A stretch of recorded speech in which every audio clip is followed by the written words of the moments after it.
So we've now seen what Einstein said about time and what he said about length. I think now we need to see what he said about mass.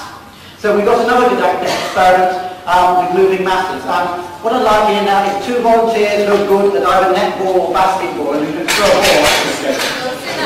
Someone over there? Someone else? And thank you, you're going to be the red observer. And you've got a red ball.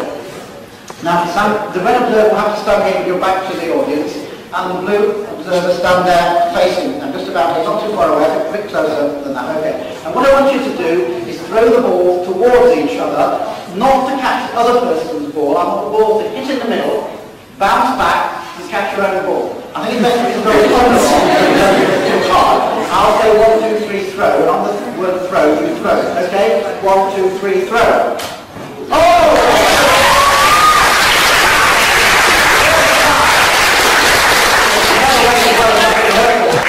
That was easy.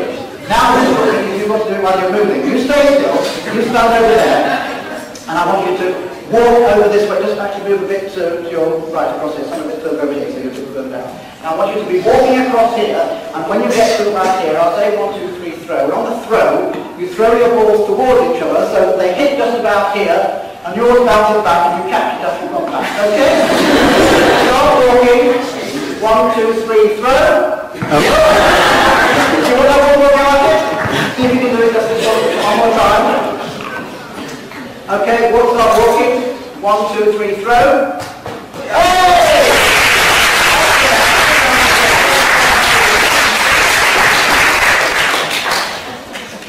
Okay, now because we didn't think that would go quite so well as that, we recorded it in rehearsal.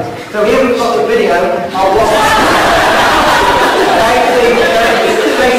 and here's when they're moving. We've got the moving one. Here they come towards each other, the barrel and ball go together, and they caught it again. I think actually from the cameraman Brian's point of view, it looked the same first time. The balls came together and bounced back. But from the audience's point of view, you knew the second time there was another component of velocity this way across the laboratory. To show both of those, we really wanted to persuade Brian to hang himself from the ceiling and look down, but he was reluctant to do that. So we had to make do with this animation to show what would have been seen from the ceiling. Here we've got on the left the stationary situation where the balls go towards each other and bounce back. Start off with a velocity u towards each other, bounce back with a u velocity in the opposite direction. So the change of velocity is 2u.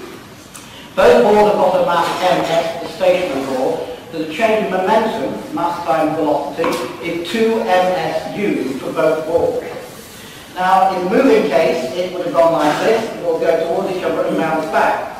But we know that the moving ball, time dilation comes into play there, and everything is moving more slowly by this factor gamma. So the velocity is u over gamma in that direction, and bounces back with u over gamma in that direction afterwards.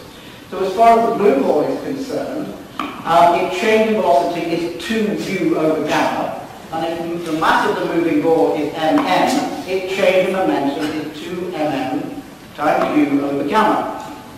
But the red ball looks exactly the same. It's 2ms times u for its change in momentum, exactly as it was when it was stationary. But momentum is conserved, but the momentum lost by one ball must be the same as the momentum gained by the other ball. So if we equate those two, we get the result that mn, the mass of the moving ball, is ms, the mass of the stationary ball, multiplied by this factor gamma. So according to Einstein, mass isn't absolute at all. Mass is relative. It should be over there, along with length and time.